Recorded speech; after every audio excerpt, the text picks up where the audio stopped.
नमस्कार, स्वागत है आप सभी का। मैं हूं आपके साथ श्रवण तंबोली। बुलेटिन में सबसे पहले बात करेंगे नगरीय निकाय चुनाव की। 40 नगरीय निकायों की काउंटिंग का काउंटडाउन शुरू हो चुका है और कुछ देर में आपको बता दें कि काउंटिंग होगी। 17 नगर पालिका, 29 नगर परिषद के आज नतीजे आएंगे।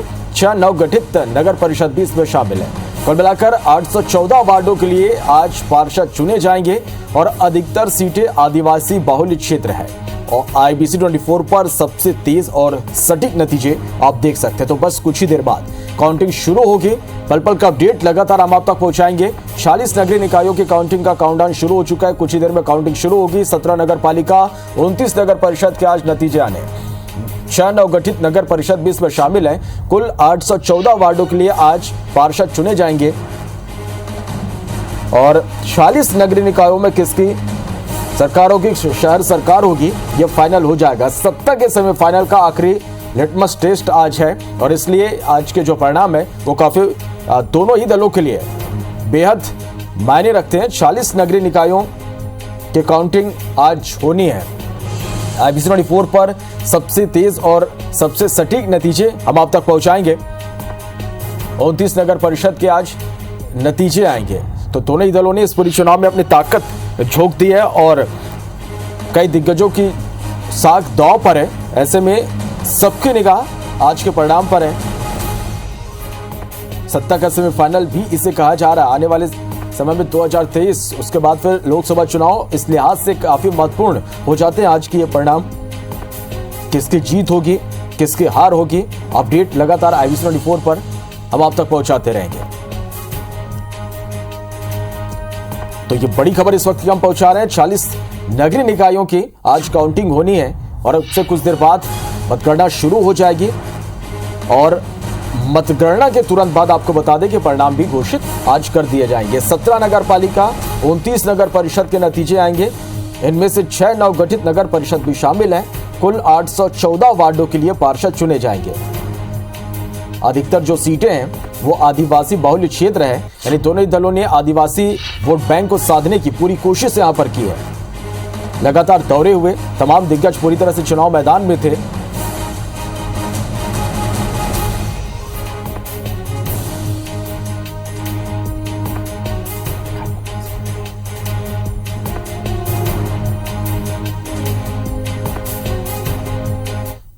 चलिए और अपडेट ले लेते हैं। शशिकांत शर्मा खरगोन से हमारे साथ इस वक्त लाइव जुड़ गए हैं। शशिकांत, क्या कुछ अपडेट? आज काउंटिंग होनी है, शुरू हो चुकी है और कितना वक्त लगेगा? जी मैं बता दूं, खरगोन जिले में 3 नगरीय निकाय जो है चुनाव, उस नगरीय निकाय चुनाव की काउंटिंग आज हो रही है, जिसमेमें खरगोन जिले के महेश्वर, मंडलेश्वर सहित भीकन गांव में आज जो है पार्षदों का चुनाव जो है सामने आएगा। बता देंगे खरगोन जिले में कुल 169 पार्षद पद के प्रत्याशी अपना भाग्य आजमा रहे हैं और सबसे ज्यादा अगर कस्मकश टक्कर देखी जाए तो खरगोन जिले के भीकन गांव में यहाँ पर कस्मकश टक्कर देखी जा रही है, क्योंकि 15 बीजेपी, 15 कांग्रेस के सहित करीब 42 जो है पार्षद निर्दलीय रूप से यहाँ पर अपना भाग्य आजमा रहे हैं। बात की जाए तो कुछ ही देर में यह काउंटिंग यहाँ पर कॉलेज में शुरू हो जाएगी और स्ट्रांग रूम जो है खुल चुका है और मशीनें टेबलों पर पहुंचना शुरू हो गई। शीघ्र ही जो है परिणाम सबसे पहले हम IBC पर अपने दर्शकों को बताएंगे, लेकिन उससे पहले अगर बता दें तो खरगोन जिले में यहाँ पर जो है बीकन गांव में रोचक स्थिति हो सकती है, क्योंकि यहाँ पर बीजेपी के जो बागी उम्मीदवार है करीब 18 की संख्या उनकी बताई जा रही है, जो बागी जो है जिनको भाजपा ने निष्कासित भी कर दिया है और ऐसे उम्मीदवार जो है अपना भाग्य आजमा रहे हैं। तो यहाँ पर अगर देखा जाए तो भीकन गांव में सबसे ज्यादा कस्मकश टक्कर देखी जा रही है। यहाँ पर त्रिकोणीय संघर्ष की स्थिति भी निर्मित हो सकती है। अब उससे कुछ ही देर में जो है परिणाम सामने आ जाएगा, जिसके बाद में यहाँ पर कौन नगर पालिका का अध्यक्ष बनता है और कौन उपाध्यक्ष बनता है, इसकी कुछ ही मिनटों में जो है यहाँ पर परिणाम देखने को मिल जाएगा। निश्चित रूप से शशिकांत, कुछ देर में जो है काउंटिंग शुरू होगी। क्या माने कि कब तक जो तस्वीर है वो पूरी तरह से यहाँ साफ हो जाएगी? जी मैं बता दूं, करीब आधे पौन घंटे के अंतराल में यहाँ पर जो है काउंटिंग समाप्त होने की बात बताई जा रही है, क्योंकि यहाँ पर कुल 15 वार्ड है और 15 वार्ड में सबसे बड़ा वार्ड अगर देखा जाए तो वार्ड क्रमांक 1 है, जहाँ पर करीब 1500 मतदाता यहाँ पर है। बाकी अगर वार्डों की बात करें तो यहाँ पर कई मतदान केंद्र है जो जिसमें कम वोटर है, उनका रिजल्ट जो है आधे घंटे पौन घंटे में आने की उम्मीद है। चलिए, तो आधे पौन घंटे में तस्वीरें पूरी तरह से साफ हो सकती है। शशिकांत, दोनों ही दलों की हम बात करें तो ये परिणाम कितने मायने रखते हैं उनके लिए? जी मैं बता दूं, सत्ता का सेमीफाइनल जिस प्रकार से माना जा रहा है 2023 के विधानसभा चुनाव के पूर्व, तो ये निर्णायक जो है अब जो तीनों नगरीय निकाय चुनाव हो रहे हैं, ये अब निर्णायक स्थिति में नजर आएंगे, क्योंकि जिस प्रकार से यहाँ पर भाजपा और कांग्रेस ने अपनी ताकत झोंकी थी। बता दें कि भीकन गांव में भाजपा के प्रदेश अध्यक्ष बीडी शर्मा ने भी यहाँ पर जो है रोड शो किया था। इसके अलावा अगर महेश्वर मंडलेश्वर की बात की जाए तो भाजपा के राष्ट्रीय महासचिव कैलाश विजयवर्गीय ने भी यहाँ पर अपनी ताकत झोंकी थी, जबकि कांग्रेस अपने स्थानीय विधायक जो है उनके भरोसे यहाँ पर चुनाव लड़ रही है। तो ये माना जा रहा है कि ये जो है 2023 का सत्ता का सेमीफाइनल ही इससे माना जाएगा, क्योंकि जिस प्रकार से अगर परिणाम आते हैं तो उसी दिशा में जो है यहाँ पर कार्यकर्ताओं में जोश और उत्साह देखने को मिलेगा।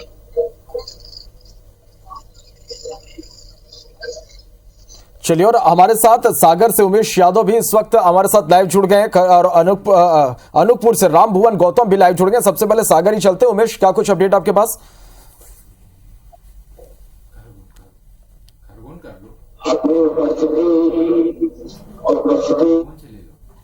चलिए, एक बार फिर रुक कर लेते हैं खरगोन का। शशिकांत शर्मा के पास चलते हैं। शशिकांत, निकाय चुनाव की जंग है, निश्चित रूप से स्थानीय मुद्दे हावी रहते हैं। कौन कौन से मुद्दे थे जिस चुनाव में छाए रहे?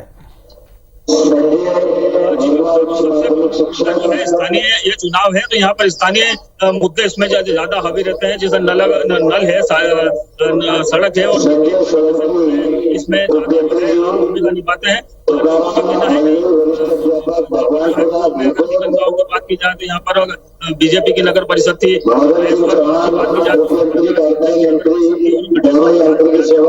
नगर परिषद थी। तो स्थानीय मुद्दे जो है यहाँ पर जो है हावी इसमें रहेंगे। लोगों का भी मानना है कि हमने विकास के मुद्दे पर यहाँ पर वोट दिया है, तो कई लोग पेंशन और अन्य तो ये खास करके नगरीय निकाय चुनाव में भी देखने को मिले हैं। कुछ ही देर में जो परिणाम आएगा तो इससे स्पष्ट हो जाएगा कि किस पार्टी की जीत हुई और किसकी हार हुई। चलिए, तो आप नजर बना के रखिएगा, आपके पास फिर लौटूंगा। राम भुवन गौतम हमारे साथ इस वक्त लाइव जुड़ गए। राम भुवन, वहां क्या कुछ अपडेट आपके पास? जी, मैं आपको स्पष्ट कर दूं कि कुछ ही देर में मतगणना शुरू होने वाली है। मतगणना के लिए 15 टेबल यहाँ लगी हुई है, और पुलिस की चौके चौक जो व्यवस्था है, चौकन्ना है, पूरी तरह से पुलिस की मुस्तैदी में मतगणना यहाँ शुरू हो चुकी है। अनूपपुर के 3 नगरीय निकायों पे आज मतगणना होनी है, जिसकी शुरुआत 9 बजे से हो चुकी है। जल्द ही कुछ ही क्षणों में जो प्रत्याशी हैं उनके भविष्य का जो फैसला होना है, जो जनता ने फैसला किया है, वह सामने आ जाएगा, रिजल्ट के रूप में नजर आने लगेगा। हाल ही में आपको दिखा दूं पीछे की ये मतगणना यहाँ स्टार्ट हो चुकी है, और लगभग प्रत्याशियों के जो उनके अभ्यर्थी हैं वो सभी यहाँ बैठे हुए हैं। पुलिस की चौकीचौंध व्यवस्था है, और मतगणना 15 टेबलों पे शुरू हो गई है सर। चलिए, तो राम भुवन, यहां यदि हम समीकरणों की बात करें तो किस तरह का यहां पर टक्कर देखने को मिल सकता है चुनाव परिणामों में? जी, अनूपपुर की तीनों नगरीय निकाय में बेहद कड़ी टक्कर देखने को मिल रही है। विगत दिनों जो राजनीतिक समीकरण बन के आ रहे हैं उस पर अगर देखा जाए तो जो नए समीकरण हैं उसमें कांग्रेस, भाजपा और निर्दलीय प्रत्याशियों के बीच कड़ी टक्कर देखने को मिल सकती है। कई दिग्गज नेताओं के राजनीतिक करियर दांव में लगे हुए हैं। वहीं इस वार्ड के जो पार्षद पद पर जो प्रत्याशी लड़ रहे हैं, उनके साथ साथ यहाँ के विधायक और अनूपपुर के जो खाद्य मंत्री, उनके भी जो राजनीतिक पकड़ है या राजनीतिक समीकरण वह भी दांव में लगी हुई है। और यहाँ के समीकरण अगर देखा जाए, जैसे कोतमा नगर पालिका की 15 सीटों में लगभग अनुमान लगाया जा रहा है, जो कि कितनी सीटें आ रही हैं, भाजपा कितनी सीटों पे बढ़त बनाएगी, कांग्रेस कितनी सीटों पे बढ़त बनाएगी। वैसे यहाँ कोतमा, बिजरी नगरीय निकाय और बरगवा नगरीय निकाय पे निर्दलीय प्रत्याशियों की भी अच्छी खासी पकड़ नजर आ रही है सामने अभी। यानी कुल मिलाकर देखें तो कांटे की टक्कर यहाँ पर देखने को मिलेगी। राम भुवन, कितनी देर में तस्वीरें साफ हो सकती हैं? आधे एक घंटे से पूरी तस्वीरें साफ हो जाएगी। मतगणना शुरू हो चुकी है, और ईवीएम में जैसे मतगणना स्टार्ट होगी वैसे रिजल्ट आने प्रारंभ हो जाएंगे। मतगणना के बाद पूरे रिजल्ट सामने आ जाएंगे। आधे एक घंटे में पूरी स्थिति साफ हो जाएगी कि कौन किस पर भारी पड़ रहा है, कितनी सीटें भाजपा जीत रही है, कितनी सीटें कांग्रेस जीत रही है, और कितने पर निर्दलीय कब्जा करेंगे। चले, तो आधे घंटे में तस्वीरें पूरी तरह से साफ हो जाएगी कि आखिर शहर सरकार कौन यहां पर बना रहा। अब हमारे साथ बने रहिएगा। सागर से उमेश यादव हमारे साथ लाइव जुड़ गए। उमेश, क्या काउंटिंग शुरू हो चुकी है? जी हाँ, अभी सागर के इंजीनियरिंग कॉलेज में कर्रापुर नगर परिषद की काउंटिंग हो रही है। खुरई में के पॉलिटेक्निक में जो है वो खुरई के नगर पालिका के जो चुनाव हुए थे उसकी काउंटिंग हो रही है, और गड़ाकोटा में जो है शासकीय स्कूल में गड़ाकोटा नगर पालिका की काउंटिंग अभी शुरू हुई है, और तीनों जगह पर अभी सबसे शुरुआत में जो है मत पत्रों की गिनती हो रही है। उसके बाद ईवीएम खोली जाएंगी, उसकी गिनती होगी, और पहले राउंड में ही जैसे कि खुरई का मामला हम बताएं आपको कि 11 वार्डों में वहां पर चुनाव हुए हैं। कुल वार्ड वहां पर 32 थे, लेकिन खुरई में 21 वार्डों में निर्विरोध चुनाव होने के बाद वहां पर 11 वार्डों में सिर्फ वोटिंग हुई थी। तो जाहिर है कि 11 वार्डों के चुनाव परिणाम आधे घंटे के अंदर आने की संभावना है। खुरई विधानसभा क्षेत्र जो नगरीय प्रशासन मंत्री भूपेंद्र सिंह का चुनाव क्षेत्र, इसलिए सागर जिले के 3 निकायों में हो रहे चुनाव बहुत अहम माने जा सकते हैं। गड़ाकोटा नगर पालिका और खुरई नगर पालिका दोनों ही मध्य प्रदेश शासन के मंत्रियों के क्षेत्र है। गड़ाकोटा में जो है रहली विधानसभा क्षेत्र से जो पीडब्ल्यूडी मिनिस्टर आते गोपाल भार्गव, उनका चुनाव क्षेत्र है। दूसरी तरफ बात करें हम नगर परिषद की, तो सागर जिले के नरियावली विधानसभा क्षेत्र में नई नगर परिषद का गठन किया गया था कर्रापुर। वहां पर अभी 15 वार्ड हैं, उसकी भी मतगणना आज अभी शुरू हुई है शासकीय इंजीनियरिंग कॉलेज में, और शुरुआती दौर में जो है मतपत्रों की गिनती यहाँ पर हो रही है, और इसके बाद एक एक राउंड में ही सारे परिणाम आने की संभावना है। जी चलिए, निश्चित रूप से उमेश, लगातार हम यही कह रहे हैं कि यह सत्ता का सेमीफाइनल है। तमाम दिग्गजों की जो साख है वो दांव पर लगी हुई है। कितने ऐसे में महत्वपूर्ण हो जाते हैं परिणाम? जी हाँ, बिल्कुल।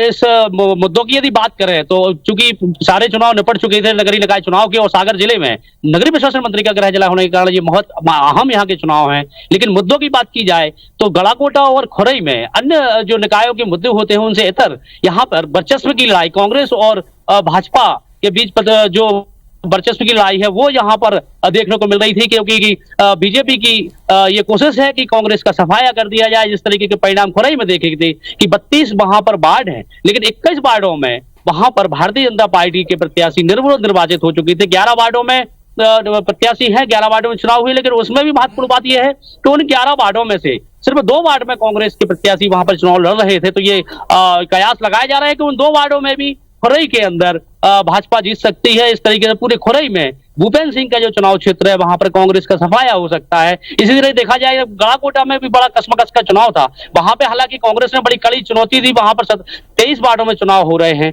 और कांग्रेस ने 23 वार्डों में ही प्रत्याशी उतारे थे और दमखम के साथ चुनाव लड़ा है। वहां पर प्रतिष्ठा का प्रश्न गोपाल भार्गव का बना हुआ है। आज वहां पर गिनती होना है, और देखते हैं परिणाम किस तरीके से आता है। कर्रापुर की बात की जाए तो कर्रापुर में भी 15 वार्डों में जो है चुनाव हुए हैं, और यहाँ पर लगातार 3 बार से प्रदीप लारिया जो है भाजपा के विधायक रहे हैं। तो निश्चित तौर पे जाहिर है कि पड़ला भाजपा का मजबूत होता है यहाँ पर दिखाई दे रहा है। जी उमेश, कुछ इंतजार और करना होगा। फिर जो तस्वीरें हैं वो आज काउंटिंग का दिन है, सुबह 9 बजे से काउंटिंग शुरू होगी, और मतगणना के तुरंत बाद परिणाम घोषित कर दिए जाएंगे। 17 नगर पालिका, 29 नगर परिषद के आज परिणाम आएंगे। इनमें से 6 गठित नगर परिषद भी शामिल हैं, यानी कुल 814 वार्डों के लिए आज पार्षद चुने जाएंगे। तो आज का दिन काफी महत्वपूर्ण है। 46 नगरीय निकाय के आज नतीजे आएंगे, और सुबह 9 बजे से काउंटिंग की शुरुआत हो जाएगी, और सबसे सटीक, सबसे तेज नतीजे सबसे पहले आप देखिए IBC 24 पर। मेगा कवरेज IBC 24 पर आज इन इलेक्शंस का लगातार जारी रहेगा। श्रवण, भले ही ये स्थानीय स्तर के चुनाव है, लेकिन माना जा रहा है कि बड़ा सियासी संदेश भी देंगे विधानसभा चुनाव 2023 को लेकर।